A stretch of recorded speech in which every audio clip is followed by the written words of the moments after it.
We're live on this Sunday night, midnight movie talk. How many times have we done this now? Is this day 3 of Midnight Movie Talk, episode 3, volume 1? Thanks for joining me here on this Sunday night. Let's get started with the news of the day. And very clearly, it starts with Sonic 2 doing exactly what we said it was going to do, win the box office. Not just that, but outperform.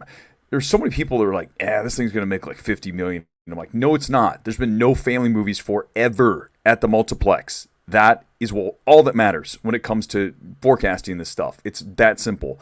And the original was a huge hit with a $58 million opening. So you knew it was going to do minimum 58. I knew it was going to be more than that. Let's pull up, though, the Hollywood Reporter. And this is the kind of stuff that drives me crazy when I read this stuff about the box office. And when I tell you that Sonic's going to do well, and then THR has the gall. Let me read here for you. It came in well ahead of expectations. No, it didn't. I believe Pamela McClintock, wrote this. It did not come in way ahead of expectations. It came in exactly where I said it was going to come in, at 65 million plus 71 million. It's not that hard to forecast this stuff because there are still people in this universe who think that we are back in 2020, the middle of 2020, and people are not going to movie theaters. They are. They're going to movie theaters. We know that. And the fact that this thing came in at 71 million is not well ahead of expectations. It might be slightly ahead, but not well ahead. And by the way, nearly 60% of the audience were families. Surprise! We talked about how the last time there was a family movie in the multiplex, it was Encanto, and then Sing 2. We have nothing. We have not had Turning Red. That got put on Disney+. If you give families nothing to go see at the movie theater for multiple months in a row, and The Batman, one more time, not a family film, then you are going to have a major outperform the next time you get a family movie in there. It's just the way it works. It's not hard to figure out. This is not rocket science, as it were. As I go back and read from the Hollywood Reporter, who, again, seems to be shocked that this film did well. It's one of the few films of the COVID era to open ahead of its predecessor. Other bragging rights, it now is the biggest launch of all time for a video game adaptation, beating the first Sonic. By the way, one thing that I do want to say is that you got to give credit to Paramount, who has figured out how to open a film. They've done it repeatedly over the past several months. Scream was one, Jackass Forever another, The Lost City, and now this. Multiple #1 movies for a studio that sold all their shit during COVID, right? They're like, we have some movies that aren't that great, like Coming to America. Sell it. Get rid of it. Amazon, you can have it and get, a makeup and a nomination for the Oscars. That's what you get for your 75 million you paid for that. Or it was some astronomical number for that film. But Paramount sold all their stuff and they sat on these things they knew would work, like Sonic 2. It's crazy. Sonic 2 is the last movie in, pretty much, before all hell broke loose and theaters shut down. So you had this $58 million opening literally weeks before we were told to lock ourselves inside our houses. Man, I could go on for that. You can tell how I said that? I could go on forever about that whole situation. But we won't. We'll plow ahead. And we'll say this. This is 2022. People are back 100%. I've said it now for months on Twitter and here since we've been doing this over a month. Humanity has returned to what they used to do. You see it everywhere you go, and including movie theaters. Every movie I attend now down the street at the #1 AMC in all of this grand country, Burbank, 16. Every single movie is heavily attended, if not sold out. And I know that's happening in multiple cities across the nation. I understand LA is the center of the film universe, so we do have a larger percentage of people that really are into film. The cinephilic people live here. People in the industry, they work in film and television. So naturally, they're more interested in this stuff than if you go to Dallas I would say Atlanta's obviously very big. There's a lot of production in Atlanta.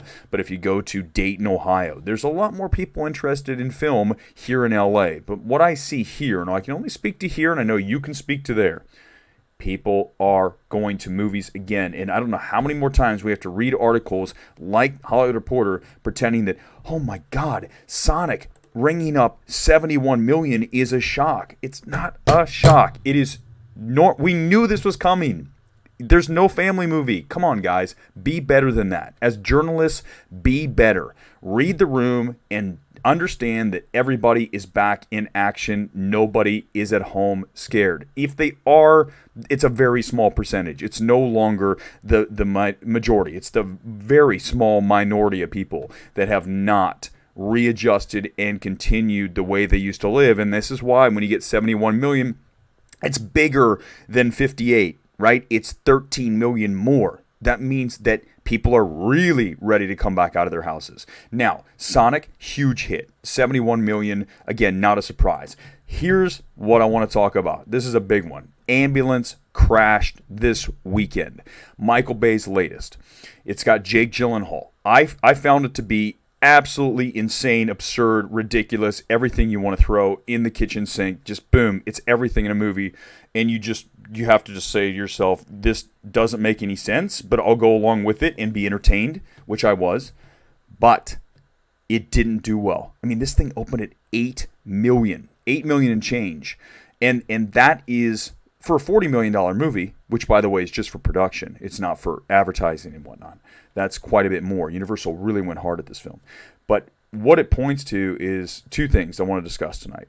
Number one, Michael Bay. It's no longer 2000. It's no longer Armageddon, late 90s, Pearl Harbor, early 2000s, and the films that he used to make. That's what this is.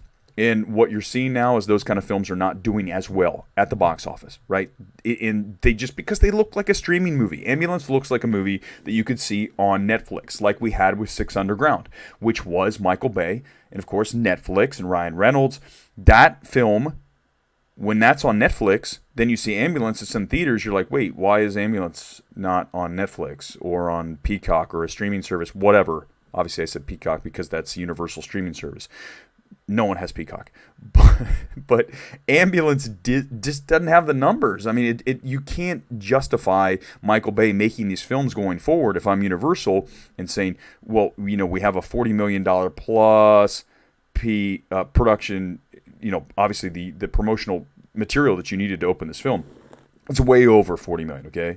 So when you get that figure and you look at what you just earned and then likely what's going to happen over the next several weeks, it's just not worth it. So here's the other thing. Michael Bay, okay, it's not early 2000, even though I did enjoy the movie. Let's face facts that this is not where the movie going public really is right now because this number shows that.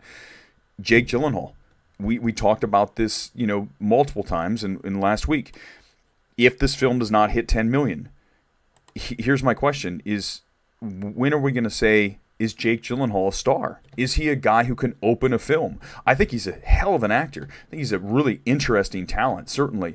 But when it comes to his box office performance, you have to go back to Southpaw back in 2015 for a movie that was sort of a hit. It made 50 million.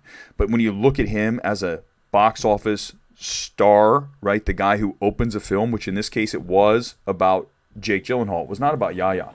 I mean, he's in the movie, but if you look, all the advertising is very clearly about Jake. He's the star here. He's the face of the film. And when it doesn't perform, again, for Jake Gyllenhaal, you have to wonder how many more times our studio is going to say, let's put him in our film as the lead, as the star. I think he's an ensemble player in smaller stuff. He's going to have that career for as long as he wants it. But as far as a lead star, and I know times have changed, it's not the same anymore. I don't think there'll ever be another Tom Cruise, Brad Pitt, these big, huge stars that we saw during the 80s, 90s, and 2000s. You just don't see it as often. Sandra Bullock we just saw with Lost City. And even, I guess, Channing Tatum to a lesser extent. But it's really Sandra Bullock there. And Brad Pitt helped, but he's in the movie for like all of 7 minutes. So it's very hard to say that he's the star of the film. But I think it's a different world now. And for Jake Gyllenhaal, this is not good for him. Okay, you can't continually have box office struggles and have studios say, let's make another movie with you. Your price has to drop, and or, he had the one that was, The Guilty, that was on Netflix just a few months ago. I don't have streaming numbers in front of me, but eventually a studio is just going to say, hey, Jake can't open a film, so we need to put him in a supporting role and surround him with other actors. It's just the way it works, and I think that's where the whole industry is going. If you look at a lot of the stuff, it's IP. It is Sonic 2. People don't go see Sonic 2 for James Marsden, okay? Hopefully I said that right. I think you say it like that. They didn't see it for him, even though he's fine. He's a complimentary character in the movie. It's about Sonic. It's about the IP. It's about, when we go to see Doctor Strange 2 here in a few weeks, it's really about Marvel, right? More than Benedict Cumberbatch. It just is. So I think that's the change that we see now, is that stars aren't going to be as influential toward film as they were when I was growing up, and again into the 90s, 2000s, and going way before that. Clearly in Hollywood, but I'm talking about going forward here. We're just not going to see as much of that. Batman smashed $735 million worldwide, which is, we're getting closer to $1 billion at this point. As you know, it's petering down, so we know that we're probably not going to get to $1 billion, but still $735 million for this film. Success, no question about it. We obviously are going to get a sequel. There's no question about that. Warner Brothers knows it, and this is better than I think a lot of people thought. I've had it here between like 700 and $1 billion. So this is probably right in that lower window of where I really want to see this film. I think we all know that Doctor Strange 2 is going to be bigger because it's Marvel, and it has the family aspect the Batman doesn't have. But that said, for a film that really is an R-rated film, okay, it's as close to an R-rated film as you're going to get when it comes to superheroes, aside from Deadpool, which we know is very R-rated. But once you get up that line, you're so close to the line of R. To make $735 million worldwide, that is a win for Warner Brothers. So we know that is going to be a sequel. There's just not even a question about it. Comment time. Let's go to it. Anything you guys want to talk about here on this Sunday night? I'm totally good for it. Aaliyah, what's up? Good Sunday night to you. Ambulance did not even open in the number 2 slot. Yeah, listen, we said it had to be 10. I called that number of 10 million, and it's at 8 point... whatever it was, 8.45, whatever, it doesn't matter, it's under 10. I think that's the low was 10. So when you're off of that by $1.5 million ish, that's a real problem. It is an ouch, and it is a problem for Universal, because Universal spent a ton of money advertising this, okay? And I think the trailers, I mentioned this in a tweet today, the trailers did a disservice to the film. The film is nuts.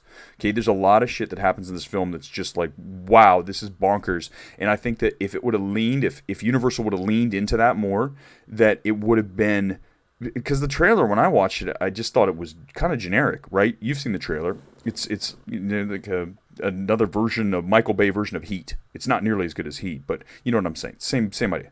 But it's got crazy, nutty stuff in this film, and if you would have leaned into that more, then maybe Ambulance does better. But I just don't know if the younger audience has any interest in seeing that film. They just look at it, and I know they know Jake from Spider-Man, but does a younger audience, does this register with them? Ambulance, it registered with me, but I'm no longer 25.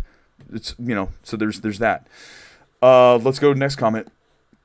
And here it is. How do you think Black Adam will do, and Flash and Aquaman out of the picture?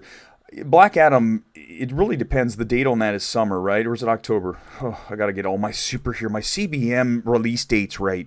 But whatever the date is, I hope that Warner Brothers has that thing nailed down. I want to say it's October. But listen, it's got The Rock, so you don't need anything really other than The Rock at this point. I think The Rock is a franchise star, as we know, and I think the studios know that. He's proven it with pretty good success. There's been a few things like Skyscraper that obviously did not work as well as they would have hoped, but he is still a star. Everybody knows who The Rock is. He has a huge social media following, which doesn't always translate to success at the box office, but in this case, I think that there's enough interest in watching him play an actual superhero, not Hobbs and Shaw stuff, but legit superhero and be part of the DC universe, that it'll do well. I don't have any real issues with that as opening. I mean, we got to look at what the environment's like then and see what else is in the water. Box office is always about what comes before it. So Sonic had nothing really huge in front of it. That's why it popped 71 million. I'll say this until the end of time. Anytime a movie outperforms and does a really big number, it's because it had room in the front. It had a front like low, and then what happens is everyone's ready to go to the movies again, and the next movie just goes boom and just hits a wave. It just takes off. And that's it. It really comes down to that for Black Adam 2, is if it goes above and beyond where it should, it's because of whatever was right in front of it didn't perform as well, or it was just like a lull. So anytime you get a lull, you're going to get that next film to outperform. Sometimes huge, like a massive ramp, and then other times not so much. But this weekend for sure, Sonic, the ramp was massive. And the reason it was massive is because we had no family film for 2 months plus. That's a long time. Families are like, I want to get out of the house. I want to see a movie. And the Batman's not a family movie. I'm going to break the desk. But that's the reality of it. You got to give families something to see. They'll see anything. You could have opened some like dime store crap animation film and literally had it come to close to $10 million because there's been nothing for families to see. Not even one option. The one option was Uncharted, and that's one of the reasons I said in the Tom Holland fans came at, oh, Eric, what are you saying? It's all about Tom. I know it's about Tom. I get it. It was more about Tom than anything with Uncharted, but it was also about the fact that there was not anything else for families to see. And they went to see Uncharted during that long stretch that it was like the only movie that you could sort of see, even though in the movie, literally you have one of the characters, literally get the throat slit. I'm like, yo, what a hell of a family film this is. But that's where we were. People were like, I'll see anything with my family, even a guy getting executed. It's still good.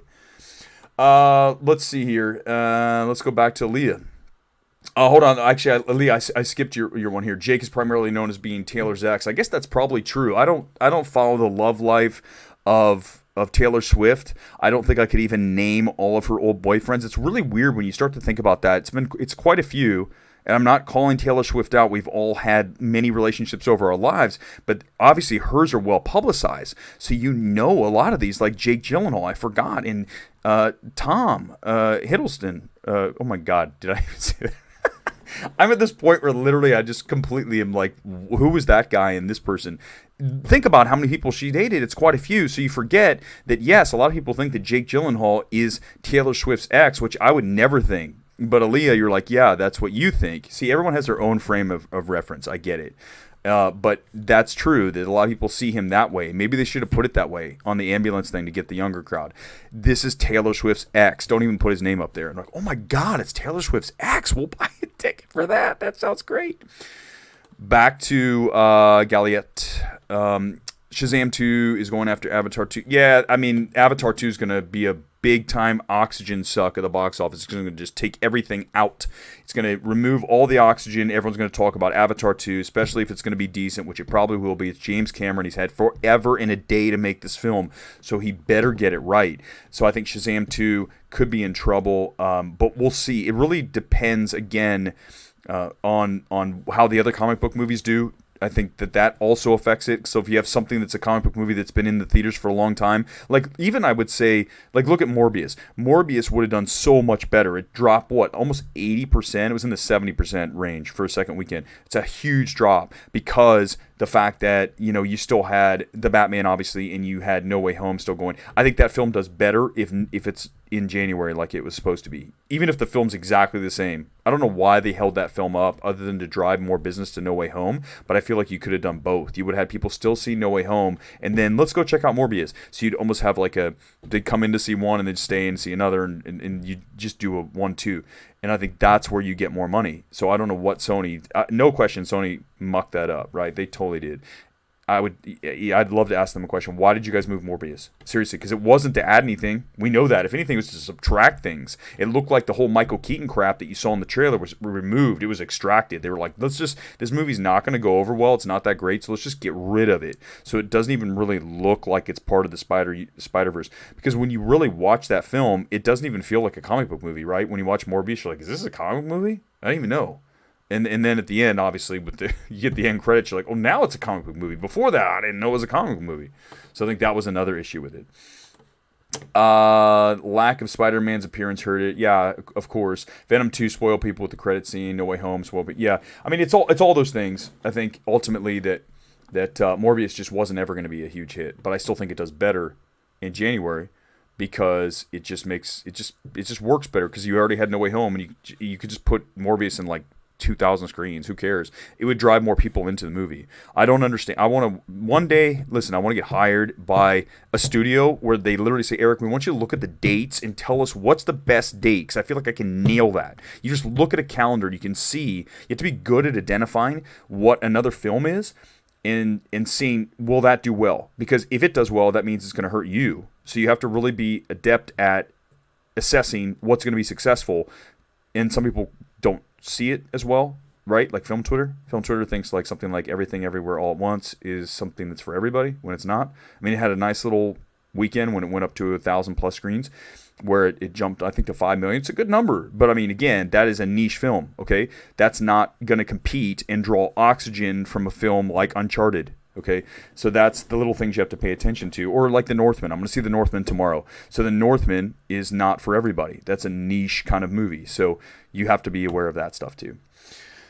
And Aaliyah, one more here as we get ready to wrap on this Sunday. I'm tired. I'm going to bed soon. It's only 9:20 here. For those of you who are up past midnight, God bless. Go to bed. They moved it because of the quarterly balance sheets. Yeah, it could be. That could be the case. We'll never know. If I one day run into a Sony exec at one of these award parties down the road, I'm going to say, what happened with Morbius? And I promise I'll ask that question. That's like the burning question I have. What did you guys do with that film? Why'd you mess it up? Not that it was great, but you kind of messed it up. Appreciate it, guys. That's going to wrap this movie time, midnight movie talk. There we go. It's time for bed for me. Good night, guys. Appreciate it. We'll talk again soon. Like, subscribe. Talk tomorrow. Bye-bye.